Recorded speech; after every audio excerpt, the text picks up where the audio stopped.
Hello friends, welcome back to my channel. சாயந்தர நேரத்தில் tea போடுற சமயத்தில் சட்டுன்னு ஒரு போண்டா, அதுவும் வீட்டில் இருக்கிற இட்லி மாவை வச்சு மொறுன்னு இனிப்பு போண்டா எப்படி செய்யலான்னு பார்க்கலாம் வாங்க. நீங்களே ஆச்சரியப்படுவீங்க, இட்லி மாவு யூஸ் பண்ணி இவ்வளோ கிறிஸ்பியான ஒரு போண்டா செய்ய முடியுமான்னு. செஞ்சு பாருங்கள் ஃப்ரெண்ட்ஸ், ரொம்ப சூப்பராக இருக்கும். ஈவினிங்கில் டீ காஃபியோடு சாப்பிட்றதுக்கு மொறுன்னு அவ்வளோ டேஸ்ட்டாக இருக்குங்க. பெரியவங்களுக்கும் சின்னவங்களுக்கும் ரொம்ப பிடிக்கும். ஸ்நாக்ஸ் இல்லாத சமயத்தில் ஸ்நாக்ஸ் வேணும்னு கேட்டாங்கன்னா இட்லி மாவு எப்போவுமே நம்ம வச்சுருப்போம். அந்த இட்லி மாவு யூஸ் பண்ணி சூப்பரான இனிப்பு மாவு போண்டா. இது இட்லி மாவு எப்போவுமே நம்ம வீட்டில் இட்லி தோசைக்கு மாவு அரைச்சி வச்சுருப்போம். கொஞ்சம் கெட்டியாக இருக்கணும், மாவு புளிக்காமல் இருக்கணும். கொஞ்சம் புளிச்சா கூட பரவாயில்ல. இப்போ நான் அது மாதிரி ஒரு இட்லி மாவு தான் நான் எடுத்திருக்கேன். நமக்கு எவ்வளோ தேவையோ அவ்வளோ மாவு எடுத்துக்கலாம். நான் இன்றைக்கி கொஞ்சமான அளவில் தான் நான் செய்கிறேன். நீங்கள் நிறையா செய்யணுன்னா அளவுகளை நீங்கள் மாற்றிக்கிங்க. ஸ்நாக்ஸ் இல்லை, நீங்கள் கவலையே பட வேண்டாங்க. இது மாதிரி ஒரு பவுல் எடுத்துக்கோங்க.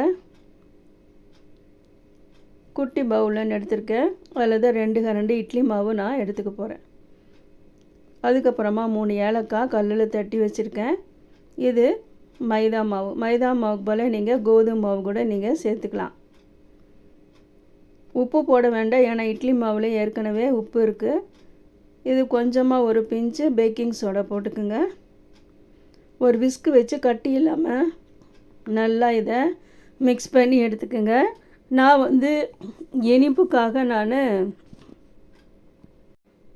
நாட்டு சர்க்கரை போட்டிருக்கேன். நீங்கள் வெள்ளை சர்க்கரை யூஸ் பண்ணிக்கலாம். உங்களுக்கு இனிப்பு வேண்டாம், காரம் வேணும் அப்படின்னா வெங்காயம், பச்சை மிளகா, சோம்பு, சீரகம், இஞ்சி, பூண்டு எல்லாம் தட்டி போட்டு நீங்கள் செய்யலாம். பாருங்கள், மிக்ஸ் பண்ணியாச்சு. கொஞ்சம் கட்டியான பதத்துக்கு தான் இருக்கணும், தண்ணியாக இருக்கக்கூடாது, கொஞ்சம் கெட்டியாக இருக்கணும். இப்போ ஸ்டவ் பற்ற வச்சு ஒரு கடாயை வச்சு எண்ணெய் ஊற்றி எண்ணெய் ஹீட் பண்ணிடணும். முதல்ல நல்லா ஹீட் பண்ணிடுங்க.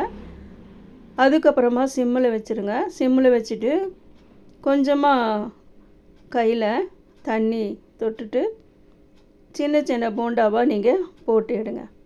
உங்களுக்கு பெருசாக வேணும் அப்படின்னா போண்டா நீங்கள் பெருசாக கூட நீங்கள் போட்டு எடுத்துக்கலாம். ரொம்ப கிறிஸ்பியாக இருக்கும். நானே ஆச்சரியப்பட்டுட்டேன், இவ்வளவு கிறிஸ்பியான ஒரு போண்டா செய்யலாமா இட்லி மாவு யூஸ் பண்ணி அப்படின்னு நானே ரொம்ப ஆச்சரியப்பட்டுட்டேன். அவ்வளோ கிறிஸ்பியாக இருந்ததுங்க. நீங்கள் செஞ்சு பார்த்து ஒன்று சாப்பிட்டு பாருங்கள். ரொம்ப கிறிஸ்பியாக இருக்கும், டேஸ்ட்டாகவும் இருக்கும். ஏலக்காயெல்லாம் போட்டனால கமன்னு டேஸ்ட்டாக ரொம்ப சூப்பராக இருக்கும். பாருங்கள், போட்டு எடுத்தாச்சு. அதுக்கப்புறமா நெக்ஸ்ட் பேட்ச் போட்டிருக்கேன். கத்தியில் கொஞ்சம் திருப்பி விட்டு எடுத்துடலாம். பாருங்கள், சூப்பரான போண்டா ரெடி ஆகிடுச்சு. இது மாதிரி ப்ரௌன் கலர் ஆகிற வரைக்கும் நல்லா ஃப்ரை பண்ணி எடுத்துருங்க.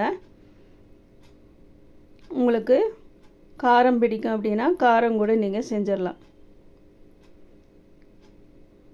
அவ்வளோதாங்க, சூப்பரான இனிப்பு போண்டா வீட்டில் இருக்கிற இட்லி மாவு வச்சு சூப்பராக செஞ்சாச்சு. இது உங்களுக்கு பிடிச்சிருந்துச்சுன்னா ஃப்ரெண்ட்ஸ் அண்ட் ரிலேட்டிவ்ஸ்க்கு நீங்கள் ஷேர் பண்ணுங்கள். இப்போ ஒரு போண்டா எடுத்து பிச்சு பாருங்கள். இது சூடாக இருக்குது, அதனால் கொஞ்ச நேரம் கழித்து நான் இது ரெண்டாக பாருங்கள், நான் 2 பாகமாக பிரிச்சுருக்கேன் பாருங்கள். உள்ளே சாஃப்டாக இருக்குங்க, வெளியே அவ்வளோ கிறிஸ்பியாக இருக்கும். டேஸ்ட்டு வேறு லெவலில் இருக்கும். இது மாதிரி நீங்கள் ஒன்று சாப்பிட்டு பார்த்தீங்கன்னா தெரியும், நல்லா கருக்கு முறுக்குன்னு மொறுன்னு ரொம்ப சூப்பராக இருக்கும். இனிமேல் வீட்டில் ஸ்நாக்ஸில் நீங்கள் கவலையே பட வேண்டாம். இட்லி மாவு எப்பவும் இருக்கும், கோதுமை மாவு, மைதா மாவு எல்லாம் நம்ம வச்சுருப்போம். வீட்டில் இருக்க பொருளுங்களை வச்சு சூப்பரான ஒரு ஸ்நாக்ஸ், இம்மிடியேட்டாக சீக்கிரமாக செய்யக்கூடிய ஒரு ஸ்நாக்ஸு, ரொம்ப சூப்பராக இருக்கும். இவ்வளோ நாள் இந்த மாதிரி ஒரு ஸ்நாக்ஸ் நீங்கள் செஞ்சுருக்க மாட்டீங்க. மிஸ் பண்ணாமல் இந்த ரெசிபியை நீங்கள் செஞ்சு எல்லாத்துக்கும் கொடுங்க.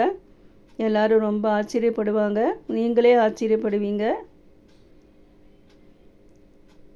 வீடியோவை நிறைய பேருக்கு நீங்கள் ஷேர் பண்ணுங்கள் ஃப்ரெண்ட்ஸ். சப்ஸ்கிரைப் பண்ணுங்கள், ஃபாலோ பண்ணுங்கள், சப்போர்ட் பண்ணுங்கள். இதே மாதிரி நிறைய வீடியோஸ் பார்க்க என்னோடய சேனலை நீங்கள் சப்ஸ்கிரைப் பண்ணி பெல் ஐக்கானை கிளிக் பண்ணுங்கள், ஃபாலோ பண்ணுங்கள். கொஞ்சம் மாவு போட்டாலே நமக்கு நிறைய போண்டா நமக்கு கிடைக்கும். ஈஸியான வேலை, சீக்கிரமாக செஞ்சிடலாம். மீண்டும் வேறு ஒரு வீடியோவில் சந்திக்கிறேன். தேங்க்யூ ஃபார் வாட்சிங். அதிகமாக உங்களோட ஃப்ரெண்ட்ஸ் அண்ட் ரிலேட்டிவ்ஸ்க்கு ஷேர் பண்ணுங்கள். தேங்க்யூ ஃபார் வாட்சிங்.